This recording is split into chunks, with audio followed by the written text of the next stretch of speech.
Venous ফ্লাইট্র্যাপ দেখতে ছোট আর নিরীহ একটি গাছ, কিন্তু বাস্তবে এটি একেবারে শিকারী। এই গাছের পাতাগুলো আসলে ফাঁদের মতন কাজ করে। পাতার ভেতরে থাকে 3টি সূক্ষ্ম লোম। কোনো পোকা যদি একসঙ্গে 2বার এই লোমে স্পর্শ করে, তখনই মুহূর্তের মধ্যে পাতা বন্ধ হয়ে যায়। এই ফাঁদ বন্ধ হতে সময় লাগে 1 সেকেন্ডেরও কম। পোকাটি আর বেরোতে পারে না।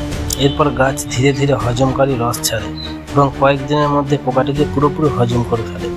কিন্তু জানেন কি, ভেনাস ফ্লাইট্র্যাপ মানুষের হাত চিনতে পারে না, তাই অকারণে বারবার স্পর্শ করলে গাছটি দুর্বল হয়ে যেতে পারে। এই গাছ মূলত জন্মায় পুষ্টিহীন মাটিতে। সেখান থেকেই প্রোটিনের ঘাটতি পূরণ করতে সে পোকামাকড় শিকার করা শিখেছে। প্রকৃতির এই নীরব শিকারী আমাদের শেখায় বাঁচার জন্য কখনো কখনো রূপ বদলাতেই হয়।